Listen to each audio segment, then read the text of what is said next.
going to decide if Outlaws can take it out or if we go to game number 5. I expect the Nah ban first, let's be honest. Yeah, Oh, wait. Okay, we're switching it up. Normally on Outlaws side, They are supposed to ban Maokai first. So they have broken the rules. Okay. And they should be banned. Okay. They should lose a ban now. That is supposed to be a Maokai. But we did see Outlaws actually, they choose to ban the Maokai. Okay. But no, we're seeing a little switcheroo. It's probably going to be the same bans, but they've decided to do it in different orders. Or to change things I up. really hope Cogmore doesn't get through. I mean, Abyss would probably be looking to take that one up. We haven't seen them play it. We saw Outlaws play it in game 1. Curious stuff. Maokai is still open. I wonder if it's going to be one of those cases where they go, well, if we leave Cogmore up, we get Maokai. And you just got to sit there and go, please don't do it. And then there we go. But so they ban that away. I mean, now, here's the question. Do they ban Maokai off themselves? They have to, right? I mean, if they do, it shows they don't play it. I don't think I get what you're saying. I get what you're saying. I don't think you put Paprise on it. I think you know, the Nah has been a consistent ban for a good reason, and Nah at the moment has seen so much resurgence. I mean, reckon you leave it. You got to balance what is a priority, and maybe it is a Maokai. All the Nah bans have been on Outlaw side, so that suggests that Paprise is the one who wants it. Shanna, okay. So I reckon this will be a Nah ban here, and this is going to leave the Maokai open, and Outlaws are going to test to see if there's going to be a pick for it. Playing with fire. Here we go. Outlaws, are you going to ban it or not? But they put priority towards Yes, they do ban it. Hey. I would like to see a Sejuani. Sejuani or Nah. Nah, I don't like. Swathe loves Sejuani. Like, that should be a pick. But again, this is the second time they've prioritized Rek'Sai. And I mean, I guess like he's a good Rek'Sai, but Scam Diggity Sejuani is just such a powerhouse pick at the moment. And you don't. I mean, yes, you do pick for comfort. It's a big thing in best of fives to, I want to be comfortable on the stage. Well, they're not on the stage, but you want to be comfortable. Yeah. You want to be comfortable going into this best of 5 finals. And he has gone back onto the rec side, purely showing comfort, but you need to realize denying picks is also a big element in League of Legends. Just scared the crap out of me because Scam there almost picked Mordekaiser by mistake. Like, that was 1 second ago. Flash Mordekaiser's like, no, what's Sejuani? He's just messing with you. Hey, well, it broke my heart. Hey, the Lulu gets through again, this time on K-pop. See if their bottom lane's a little bit different. We know both those hyper carries have been taken away, but will this be a problem? I think is going through everyone's mind. The fact that Sejuani has been taken by Scam. Yeah, it is an issue. We've talked about it. Scam Diggity's the unsung hero. Junglers generally don't get too much love. Like they usually, junglers don't do damage. They set up for others to do damage, and that's the thing I get annoyed about. When the person, like, if you have a really good support or jungler, they can set you up really well, but at the end of the day, it comes up to the carries to do the damage. Jax blind taken pick away. Jax. This is, as I said, comfort just really coming out. Here we go. That is dumb. But, I mean, we've talked about Jax being a common counter to Camille. This is... I just want to shout out Dire Wolves Chippies for doing this in Rift Rivals. I mean, it's a bad matchup. Everyone knows it's a bad matchup, but a lot of people are comfortable going into it because they've played it enough times. If you play a bad matchup enough times, you can find little holes and you can find ways around it. So, I mean, Curse, very good Camille player. It's his top played champion. He may see something, but it's like what I say. Why put yourself at like a disadvantage? You put yourself at a low position. Just start at a neutral point and you make the game easier for everyone else on your team because there's a lot of pressure on him right now. I think a big thing we need to look at here is the fact that Scam is again on Sejuani. You reckon he's going to go top? I reckon he's going to go top. Yeah. You're talking about if you play a bad matchup enough times, eventually it ends up coming out in the favor of yourself there, and especially when you know you've got your jungle to help supplement that, you can get it. But straight away, they get rid of Kuden's champion pool, so this is important. You get the Lulu, you secure away the Taric, the Rakan. On the other side of the Rift, Willaris loses his Lucian again, and Rain's comfort pick of the Draven in game number 4 will be taken away. Lucian ban, that's probably a flex ban. Draven is banned because Callista's open. I feel like there might be a Vlad this time around. Vlad? I think Vlad works well into this situation. Another Vayne pick. One cheese works, but does the second one work?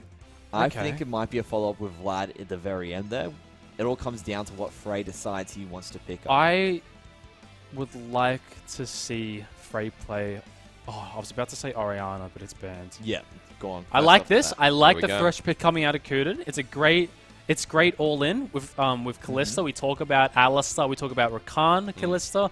Thresh is also probably the most traditional combo. Really, they both love getting in there and all inning. So I probably see the Ignite taken again. I like this. I like this a lot. Galio neutralizes mid lane. Willaris is probably going to go onto the Corki. Corki is given essentially a free lane, just a farm lane, which is what you want on Corki, just being able to scale. Yep. But I would say they have a good matchup in the top lane, and a neutralizing matchup in the middle lane, and a winning matchup in the bot lane. Well, that is assuming that Willaris actually picks up the Corki here. It has made sense. They've run double 80 carry comps, but finally we may see the Vladimir. Okay. Are we going to see that locked in? The Vladimir, finally Mendrix, it comes into fruition. And Willaris will play his first game of Vladimir in this series. Vladimir, I played this matchup. It is rough. Galio was able to out-trade Vlad. I mean, you think Vlad would be able to heal through it? No. There's too much base. The base damage coming out of Galio is too oppressive, and his cooldowns, as well as TP, will get him back into lane. Willaris will be looking just to farm, and I don't know if Frey's played this matchup enough, but he will be looking to push this lane advantage. So have Outlaws just picked 3 losing lanes, or not losing lanes, have they just picked up 3 difficult matchups? It feels like this draft phase, Abyss Academy have just picked pretty standard, and Outlaws have insisted on playing something that's difficult in this laning phase. I would say they have. I would say they have picked 3 losing lanes. Mid lane doesn't necessarily lose, but Willaris, I would like to. He's a good Vladimir player. He probably knows this matchup well enough. Galio's a very hot pick in mid at the moment. He's probably played this matchup a couple times. But picking the Camille into Jax is very bold, as well as the Vayne again. We did say the Vayne did well as the Exhaust. We did say the Vayne did well. Yep. But I don't think it did too well in laning phase. Cheese works once. Does Cheese work? Cheese works once. In Autumn Regionals 2014, Minky Whale played Heimerdinger top. Of course he did. And we won. And then the second game, we were like, okay, let's do it again because it worked the first time. That day I learnt Cheese works once. I think looking at what Outlaws have actually managed to draft there, if I was to try and put more of an idea of what they're trying to achieve, they do have a great team fight composition. I mean, KO won't be able to jump around if Curse is busy putting up his ultimate on top of him, keeping him locked in so he won't be able to jump around as much as he likes. That makes it easier as well for Willaris to get in there, land his ultimate, make sure he can be effective in those team fights. And the synergy between K-pop and Scam is going to be big in those early to mid-game team fights, and then afterwards, that ultimate will be going on to Rain afterwards. So they seem to have that game flow in terms of how they can make this work, and they have that late-game insurance in the Vayne and in the Vladimir. So there is that idea that they don't have the lane priority, but if they can get to that mid-game skirmish, they might have a chance to take this out. I think, as we've said in every other series, every other game of this series, it will be top lane. Top lane is Camille Jax. They both have great teamfight compositions, but this top lane can potentially snowball for one of these top laners. And I would say Jax is at a more advantageous position. We see a super leash coming out of Abyss. Good start for Swathe. We are going to see Swathe probably make a nice power play. Probably towards the top lane. Yeah, it makes sense for him to make that move as well. We've learned anything from the past couple of games. Because he's been doing it every single game. Like you said, the idea of a meta forming, the meta is attack Curse early and make sure he can't get rolling. The only thing is Papyrize needs to set up this lane. He is just auto-attacking and auto-pushing this under tower. This isn't going to give an option for Swathe to come up to the top lane. It does give us an option for Scam, though, and this goes back to the idea that we said if Scam comes in, helps Curse, that will be the opportunity to find level 2 all in. Good one lands. K-pop is only level 1, has to use the Exhaust and burn Flash. KO really committing to this, gets the Ren, and the heal was used. That's 3 summoners burnt for Outlaws bottom lane. I really like the play coming out of Kuden there. Good level 2 all in. This is the matchup we were looking at, Galio into Vlad. It will probably be a farm lane. This is not where the action will probably be. We want to be looking at this top lane. These junglers as well have been known to have quite an impact on their top laners. As you can see, they're fighting over farm already. Yeah, and you can tell Swave has the advantage because of that super leash. He was able to get in there, has that extra smite in return, and now he's bullying Scam. This might be a really big issue coming across, especially for Curse, because now Swave has that control on the top side, and he can't push any advantages he may find against Paprise. Curse playing this very well in the top lane, and Choose, you commented on the trading, would 100% agree. Curse actually playing it better, but we're going to have to keep an eye on it because it is very, very early. And this is some big invading coming through from Swade, actually living in Scam Dignity's jungle. He's just trying to pick up red buff. If Galio is able to actually push this minion wave... Okay, if Galio pushed this minion wave under tier 1 tower, instead of rotating and helping his jungler, he would have made a much bigger lead against this Vladimir. And maybe have been given enough time to rotate. I don't know about this all-in. Swathe is coming, but Curse has got a lot of damage down. Curse looking for the outplay, flashes forward. Swathe to respond. The Unburrow could have just won it. First blood, maybe going over to the side of Swathe, but no, he gets out. That's really nice out of Curse. He forces 2 flashes for just his. That releases a lot of pressure from Rek'Sai, Flash and Burrow. Yep. Scam Diggity still has his flash up. As we've said, this action is in the top lane. Yeah, and it also relieves all the pressure off Scam Diggity at the same time. He's allowed to then get his farm as well. Now that Curse has managed to pull all that pressure up to the top side and actually get more flashes out of it, seems to be like the trade in the top lane was what just happened in the bot lane. The hook lands again. Another death sentence going on to K-Pop, but into KO. Rain no looking heal. for the third No hit. heal. Condemns back and destroyed. First blood for the Rend. Yeah, a bit overzealous there to try and make that work. Understood that heal was not available. Continues to put the pressure on, and that Rend is just big. I mean, that just comes down to the great hook from Kuden earlier on at level 2. Forced both of the defensive summoners coming out of Outlaws, but we do see a top gank coming through. No flashes available for Rek'Sai. It seems to be a 2v2 in the top lane. Yeah, but this is actually still big for Curse as well, and the reason for that is because those minions were able to push out. You can see that's a massive minion wave, and Paprise doesn't even have that much, isn't that far ahead of him. So this is going to crash against the tower. Curse is going to get a big CS lead off the back of it, and imagine all that experience is going to be huge for him to pick up. Yeah, this mid lane, as we said, is just a farm lane. Slowly being poked down by Frey. You're right about mid, Choose. Laris is struggling. I played this matchup it's like you played mid before. Yeah, a couple times. He's known to dabble in it from time to time. Willaris's Cassiopeia is not as good as yours. Frey's comes close, still not as good. I remember your Cassiopeia made me squeal a couple of times. Wasn't it your Zed? Your Zed was like... Oh, maybe it was. I remember back in the day, your Zed was what was feared. A Yeah. lot. I got Yasuo bans off me for 6 months because no one else could play him. And so you were the Badoink of OPL. I was a Badoink for a period of time, but it got banned off me for so long that Stop playing it. No point. that I forgot how to play it, and then when they stopped banning it, I was shocking. That was... I think I remember you actually playing it to a degree in picking up the... I think it was at the time when Blade of the Ruined King was the way to go. You rushed the Blade first. Right. That's it. And All lethality existed. Those are the good old days. Oh, Laris, though, being pushed onto tower wave after wave. 14 CS down. Frey's playing this matchup really nicely. But it seems to be the And complete there opposite is of the top side. a potential all-in here. As you can see, he's threatening Willaris. He's got the... He can go for it there. Had the opportunity, probably not enough mana. Scam Diggity, again, getting invaded on this time. Scam is getting bullied out by Swathe. This Rek'Sai pick was a big success for them in Game 2. Oh, sad days. Unfortunate.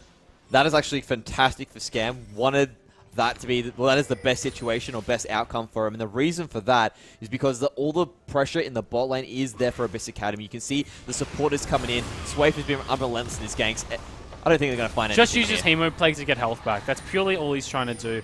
Vlad, as we said, slowly gets pushed out, but Galio is running TP. He will be looking to base soon, just come back and keep pushing this Vladimir under tower. Swathe is being given so much room from his lanes. As we said in the pick ban phase, Outlaws have opted for 3 losing lanes. Swathe has been given too much room, but they are making a nice play in the top lane. Ultimate popped on both sides. Paprise jumps to award the flash forward, looking for the permafrost. He'll find it. Releases it very early. Curse now has to back away. Swathe is not level 6, nor is Scam. Sort of just being disengaged. And that really just shows the Camille nerfs. The Camille ultimate at level 6 only lasts for 2 seconds. It's a very short amount of time. You really need a lot of levels. You need to be level 16 for it to really lock down your target. But that just shows why we don't see so many Camilles these days. And now another problem that's going to come out of that is Paprise will get a free back. He's able to get away. His teleport is coming down, and Curse doesn't have his for quite some time because he held on it for longer. There's probably going to be a big teleport play coming up soon, especially with how low the spot lane turret is. I got to say, though, we talk about these losing lanes, and it's so obvious now on the board. 20 CS between Frey and Thularis. There's almost 20 between KO and Rain. This is not a good start for Outlaws. They're falling behind in gold. And Abyss Academy, simply with that first blood and that drive in game number 4, might even get first turret blood right here and now. Yeah, I mean, we talked about the Vayne. It was good in the last game, but Vayne isn't a good laner, and you're picking Vayne into Thresh Kalista. It was a very bold call. They really are looking for this late game. They want to scale. But we can see Kalista picked up first blood, 26 CS ahead. He's picked up first blood gold. She's going to be rotating to top tower. This is Abyss Academy in the driving seat. It really comes down to if they'll be able to hold onto this advantage and secure another win. Yeah, and you can just see the effect that is happening around the map. Swathe having a much better game in comparison to what he had before. They have picking up the dragon as well, so it seems to be all these extra objectives on the side of it. This was going to put threat onto Baron later. Outlaws are going to be in the situation where they're going to be slowly losing. They really do need to push the ladder in these mid-game team fights. That seems to be where their team will have the opportunity to excel. It's probably going to be up to Abyss Academy to say, you know what, screw your mid-game team fights. We're keeping this in lane and just continue to have that nice pressure where they can continue to suffocate Outlaws out of the game. I'd just like to praise Frey CS. 98 at 10 minutes. Yeah. That is as best as you can get, really. Without taking jungle camps, that's probably perfect CS. As well as the fact that he is also pushing the wave. Galio can be very hard to actually get that CS out when you do use your AoE abilities and then you don't time your auto attacks well afterwards. So he's actually fantastic, well practiced on this champion, and you can really see the effect that it's having. Laris being a little bit ballsy. He's going to get just as punched. A lot of damage. Has to be careful because the Winter War are there. The Hemo Plague. Yeah, he... God, he played that close. This is exactly how we thought this lane would play out. Over time, Galio just has too much damage, too oppressive. And we can just see these 3 losing lanes of taking their toll. Scam Diggity is getting picked. The Arctic Assault doesn't come through. The box laid down. No flash. Frey is going to come into hell, but Scam, Wild Growth, not good enough. Frey will pick up the kill, and another disaster for Outlaws. Is that a double buff on Galio? I think it is. That is disastrous for Vladimir. And we can just see almost 3,000 gold at 11 minutes. I don't know what Abyss have done, but they have shown up in this game 4. They've done a few small changes that really can tell that they've taken effect. They've got the priority with their landing phase, so they have done well in draft. They did that super leash to Swathe, and they managed to lock down Scam Diggity quite early by putting that extra harass on. He may have managed to pick up that extra CS, but he's not there in levels. And now with this out rotation coming through, the fact that they're able to find Scam, he's been shut down. And even though you look at the CS, and let's say Camille is even CS with Jax, I still want to emphasize the point of how you can't get away with picking losing lanes. Although they have similar CS, Swathe was given so much room. Jax got top lane priority, Galio got mid lane priority, as well as Kalista Thresh got bot lane priority. Swathe immediately put pressure onto Scam Diggity. There was nothing he could really do. And you can just see this early game has been so much in the control of Abyss Academy. And although these games have been about execution and, you know, who's making the mistakes, who's making the calls, in this 4th game, we can definitely narrow this down to draft phase. Like, the draft phase from Outlaws, so questionable. And like you were saying, these losing lanes are stabbing them in the back. There is so much gold disparity on the map. There is a 3k gold lead by Biz Academy at 12 minutes. And the only reason we haven't seen this top lane tower fall is because they did go for the Rift Herald, and Scam Diggity gave them a free pick. They are almost 4,000 gold up. They will easily be able to take this top tower because Vayne is so far behind at this Kalista. Yep. And they have, I don't think they I really hope they don't use Rift Herald for this top tower. They are going to be using it for the top tower. It's a lot nicer to break the mid lane tower, especially against Vladimir, who is very poor wave control. But I guess they want to push tempo. They want to keep this game at a fast pace, and you're going to just see them probably maybe even go for 2 towers. Yeah, absolutely makes sense there, because they definitely do have that priority in the mid lane there. Willaris is still taking a lot of damage. Don't think he'll be falling down anytime soon. I think that contention in the top lane is really what's going to start bringing everything completely out of control for Abyss Academy. I'd just like to apologize that mid lane tower was already taken. So Rift Herald top was the correct He's going to get another charge. A great hook onto Lulu. Finds K-Pop, and he's going to be rendered, but uses the wild growth. KO can't get anywhere near Rain. Good playing it very close. The heroic entrance knocks up Frey. A little bit late, but it won't matter. The death sentence a little bit wide. Curse is coming in. Into Paprise. 3-man stun, 3-man taunt. Hemo Plague from Willaris. Big team fight. The Vladimir in an AoE space is doing work. Somehow, it's only a 1-for-1, but they bring Scam Diggity back in. Abyss Academy make it 2. Willaris goes back in for a double kill. Way too ambitious. Paprise will hold his life, and a bigger trade for Abyss Academy. And what a great play coming out of carries of Frey and KO. KO was completely untouched, while Frey got a massive 4-man taunt.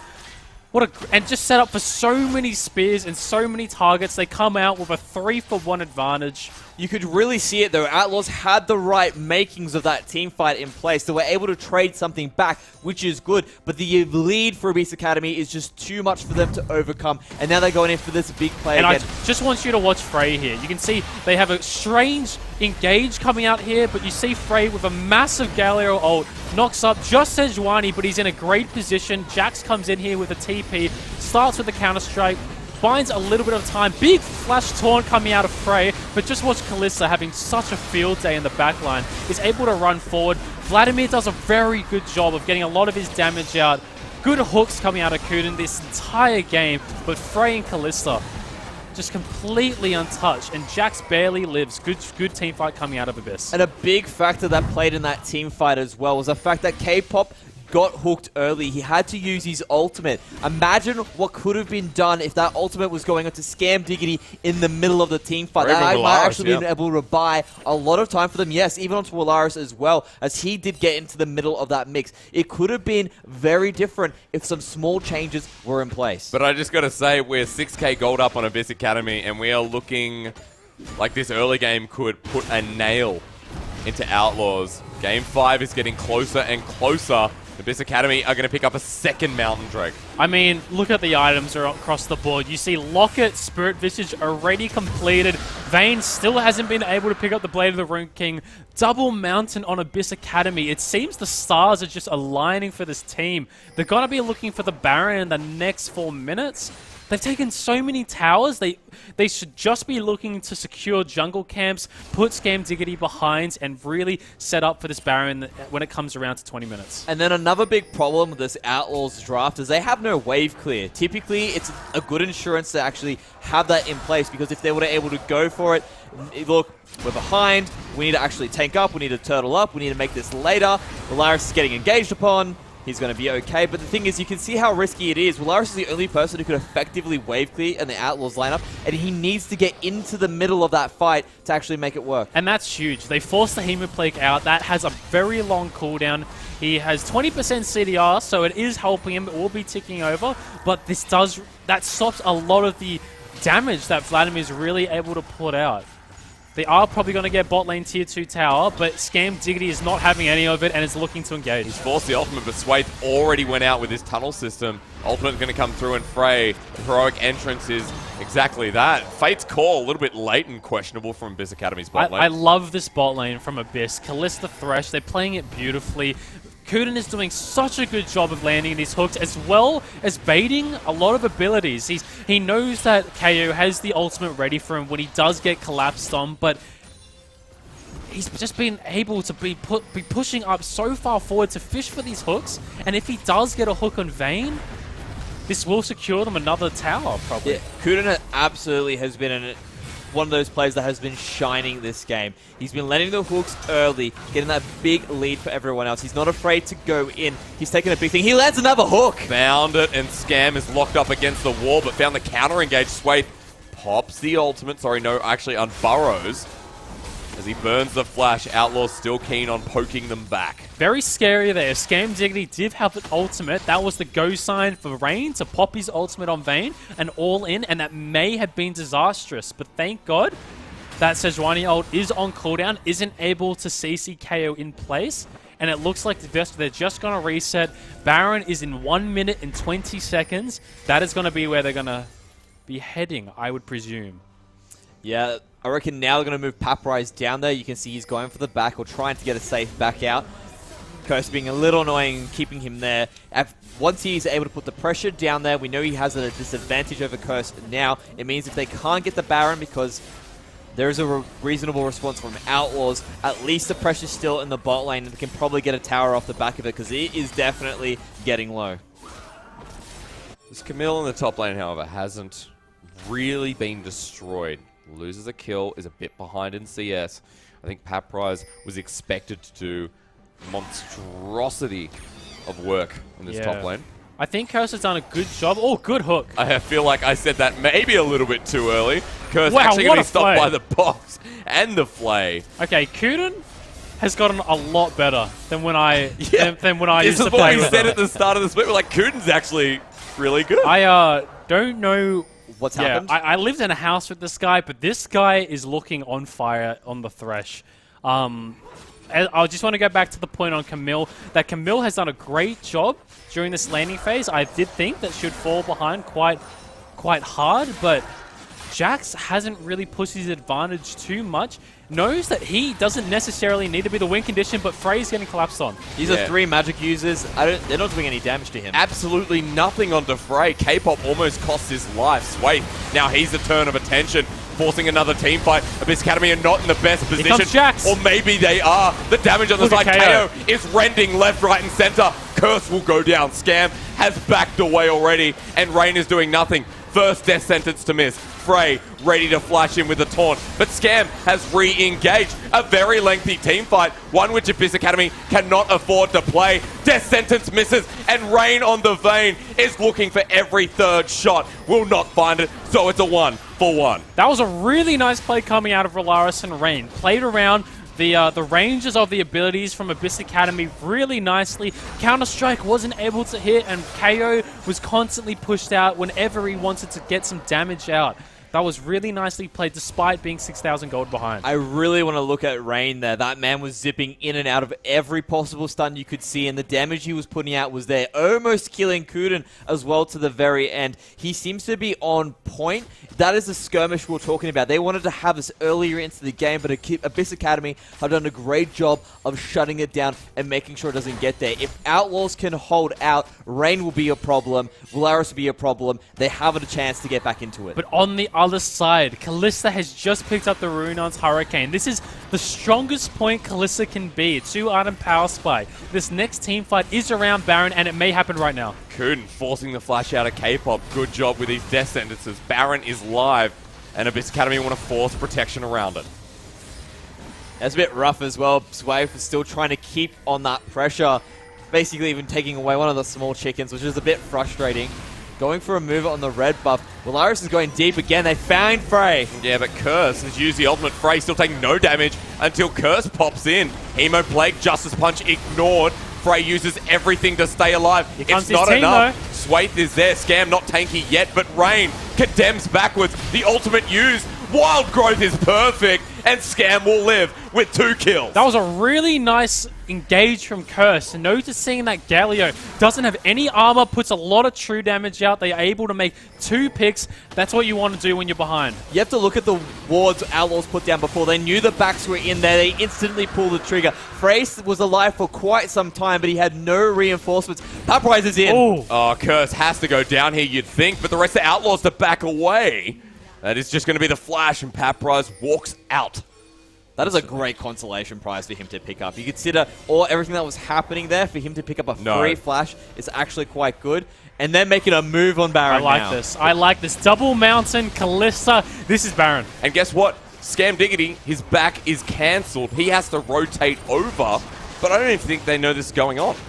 They definitely know this is going on. All of them are collapsing on, but this may be too late. There's a lot of spears in that, and there's a big mountain dragon. Scam Diggity uses the ultimate. They need to finish this Baron. Sentence. Scam has to get into the Baron pit, but they turn attention to him. Curse on the back of it, forcing the engage. Scam goes down, but into the pit. Sway secures Baron. Big fight, however, for Outlaws. But as Jax Curse and Willaris and Rain are destroying 3 members down, and Paprise is just trying to get the turret. I mean, that's okay. They got Baron. Jax is going to be able to get this inhib tower. That is... KO sort of gave his life up in order to secure that Baron. Camille was on top of him. He didn't care. He knew that Baron was the objective. Continues to auto-attack that down. Swaith makes it in time for the smite. Good shot calling coming out of Abyss. We have to talk about the elephant in the room. Outlaws are starting to get that gold lead to a point, or are starting to close up on that gold lead. Yes, it's big because they managed to get the Baron, but it's getting to a point where the gold may not matter. If they continue to hold out, if Abyss Academy do nothing with this Baron, it will be a problem as Rain gets bigger, as Willaris gets bigger, as Curse gets bigger, and we're getting back into the team fight. I think I just want to make sure that you notice KO. KO knows that Baron is the objective. Curse immediately sees this threat with all the spears and Baron, jumps on top of him. He runs. Swaith is able to follow up with the smite. Immediately know that this is a lost cause. Gets out. Sees Jack pushing bot tower. Despite Outlaws seeing that this is a way for them to get back into the game, Abyss make the best out of a bad situation and secure 2 Baron buffs and still hold quite a big gold lead. Yeah, that gold lead is 7,000. Outlaws, although maybe pushing their way back into this game, Abyss Academy still hold the cards. The elephant, yes, but if there's a bigger elephant, Mendrix, it's not gonna matter. The Camille is scaling up, but the Jax is joining in. Swaith is moving around the map, and Scam Diggity's trying to keep up. Right now, Abyss Academy are trying to work with 2 Baron buffs. Outlaws, how do they push themselves back? Is it a matter of scaling here, or is it a matter of picking the right engage and forcing now? I think Jax will outscale the Camille, but this Vladimir and Vayne are going to start coming online very soon. We can see that they're around 2 items, around 3 items, they're going to start outscaling their opponents. So maybe now they want to force too far forward. The Fate's call to save your support. Rain final hour the final hour, and Curse down to the bottom lane can no longer deal with Paprise. Yeah, you do see that he has to back away as their Outlaws are starting to make the move about it back. Abyss Academy are holding control in that lane there. It is a matter of attrition at this point. If those hooks don't land, Outlaws need to somehow outlast against all this damage they're putting out. The wave clear only coming from Willaris. Like we said, he's the only one who can do it. Hook. The death sentence onto the Vladimir. Needs to use the ultimate, but look at Sway. The true damage from Rain. He lives. Willaris gets a kill. Outlaws are bringing this back. We really saw what happened there. They committed to Willaris, but he was able to get into his pool, and then the ultimate from K-Pop is there. And we were discussing before what happens when K-Pop doesn't get caught, when K-Pop is able to use his abilities, and they are starting to find these team fights. The thing with Vlad is that Vlad is not getting popped quick enough. Galio doesn't provide too much damage. He's a tank. It's so much of their damage threat is coming from this Kalista, but Kalista is slowly becoming relevant. This Vayne is slowly scaling despite having such an early gold lead. This Kalista needs to be able to be in a good position to put out a lot of damage, and it really comes down to if they're going to get another good team fight. And things just got more difficult. Willaris is 6-1-3, so he is a big Vladimir at this point, and he just completed that Zhonya's Hourglass. Now, if they're going to try and pop him again, he's got not only the protection of K-Pop, not only his Hemoplague and Sustain, but also that added item to make sure he survives those team fights. It's 27 minutes in the game, and realistically, Outlaws should have their base more broken than this. Abyss Academy finding these fights has been everything. And it looks like they are going to find Paprise again down in the bottom lane, who continues to push up. Things are equalizing a little bit, but there's still such a big advantage for Abyss Academy. 6,000 gold down, and it feels It doesn't nothing. feel like it. It feels like it's a dead even game, but there is another team fight going on. Has Willaris being caught out? Paprise is converging on his location as well. He's got 3 members to deal with.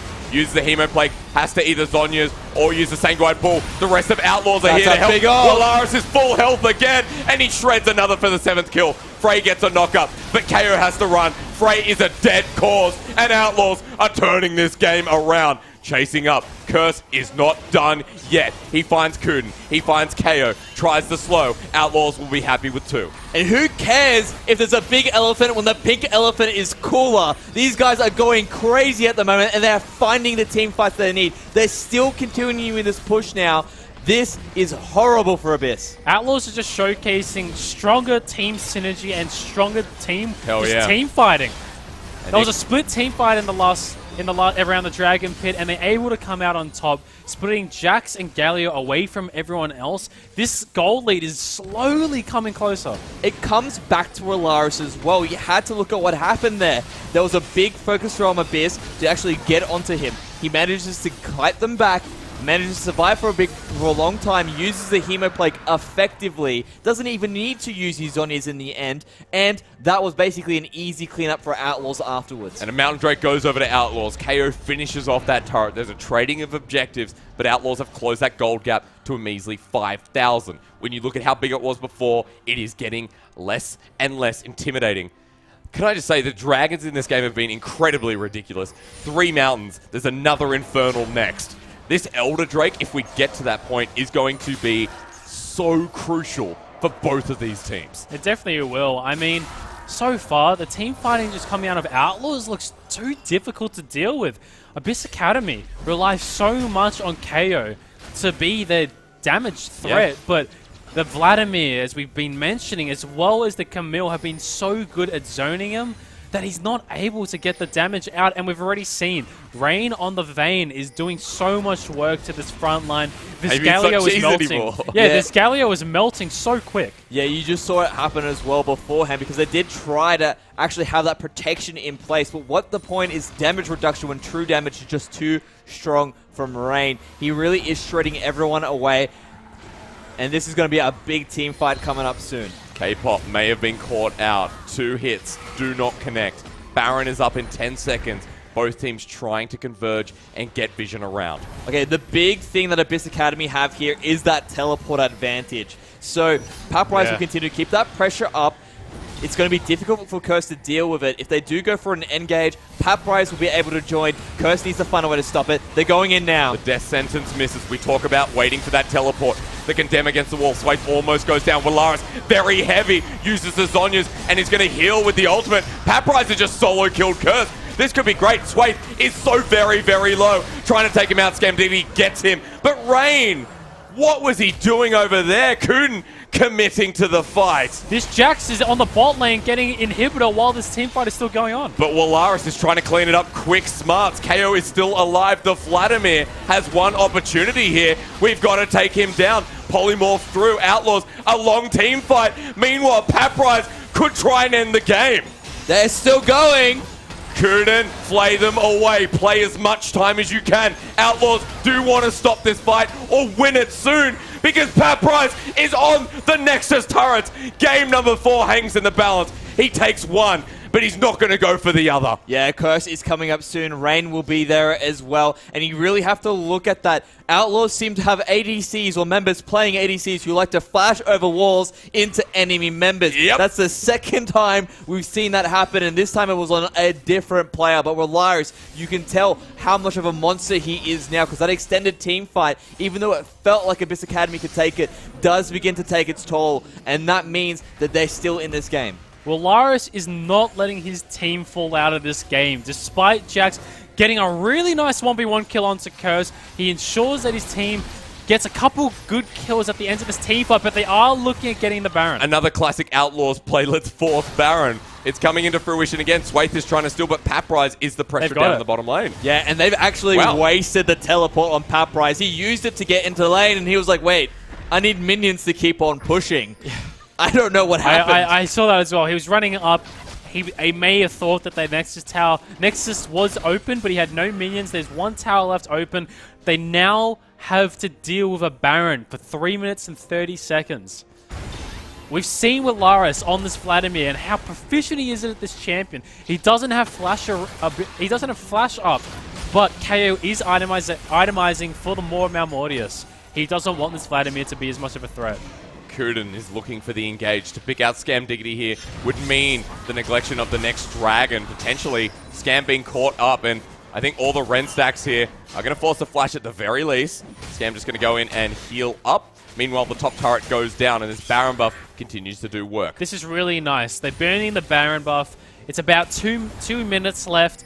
This is really what you want to do. Try and get picks off. The Warmogs is doing wonders, not meaning that the Sejuani needs to reset. They're going to be looking for a mid lane play here. But Abyss, all they want to do is burn time. They want this Baron buff to get off so that this Jax can continue to push his advantage and 1v1 this Camille again. Yeah, this is going to be very rough, though, because he doesn't have enough pressure in lane just yet. And you can see Outlaws have managed to make their way here now. Abyss need to push this ladder right here. But one minion, it's going to get smited down. Does not matter. The inhibitor is open and could be taken down here. But on the side, Abyss Academy want to find the engage. You've got Scam Diggity. Is it worth it? Frey taking so much from Rain. He's committing so hard. Rain, is it too deep? The Fate's Call can tell, but it misses the final hour. The Vayne is doing so much work. Is this GG? Outlaws have picked one, but it's a 1v1 underneath the turret. Can Abyss Academy make it to game 5? It's a safe race, baby. Outlaws he gets the kill. Outlaws have picked up one, going for the next. Abyss Academy's jungler is going to ult, but he goes down. Galio's in, but KO goes down. A double kill, following it through is going to be game as Outlaws clean house.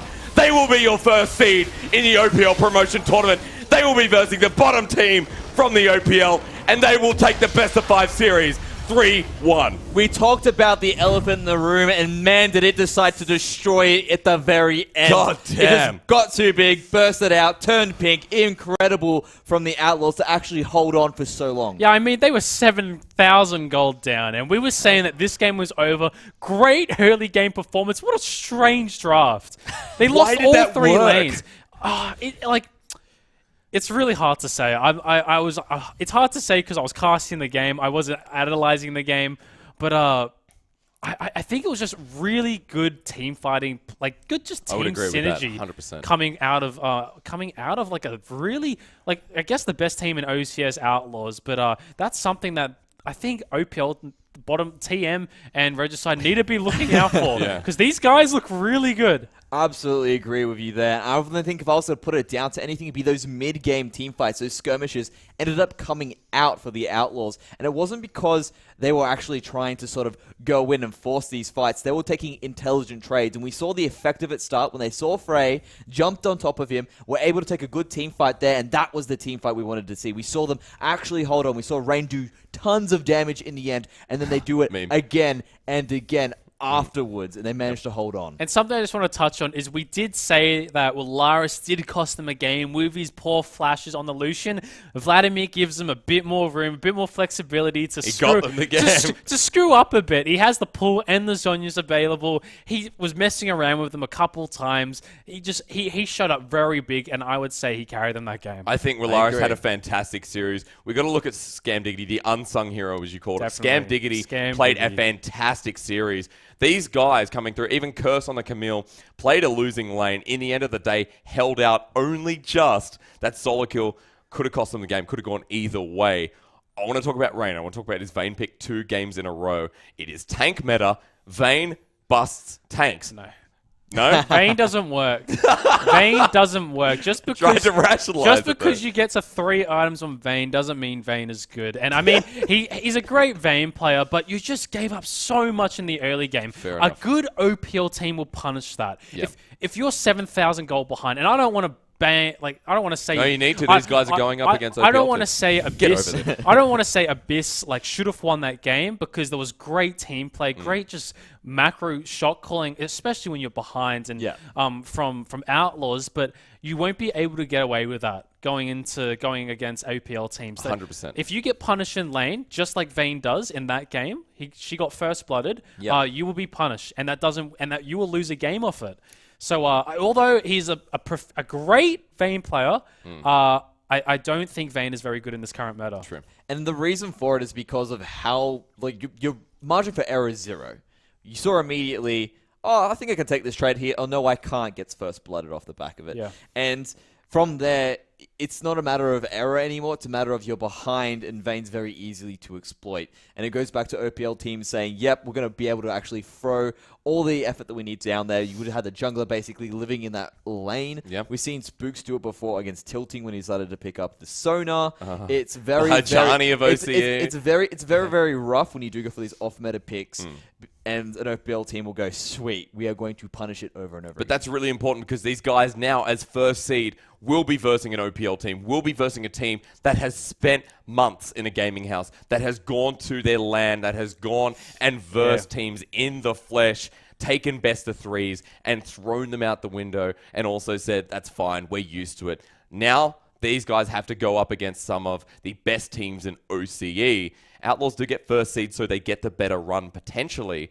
But of course, going through, it is going to be a challenge ahead. I mean, Regicide beat X5, and X5 were in a gaming house full time, and they did the. I thought that they would stand no chance against 5 players that are playing in a gaming house exclusively to get good at this video game, but they did lose. Regicide now in OPL. I think this can be the same. I think Outlaws are very good. I think they show a lot of skills that OPL teams don't have, individually as well, especially Willaris, a very new and upcoming player. But Abyss Academy on the other side, they will get a shot too.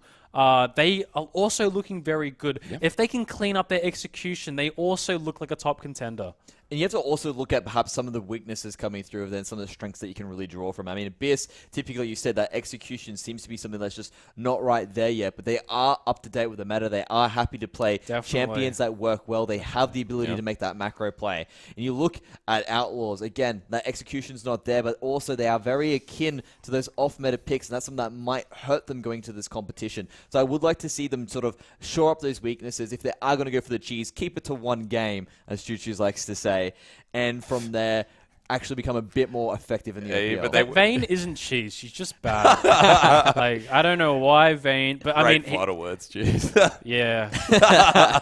I'm just going to say that. Look, that's fair enough. But at the end of the day, the Outlaws, will take our grand final 3-1. Thank you so much to our teams of OCS Split number 2. Thanks so much to Nathan Mendrix-Mendez and Aaron Choo-Choo's Blend. Thank you so much to Jimmy Preacher Fu as well, and our production team here at Showdown. And another congratulations to Outlaws and Abyss Academy, who will be going through to the OPL promotion tournament, which is very, very soon. So stay tuned. A big thank you again, and we will see you next year for Split 1 of OCS. It's bye for now, but not forever.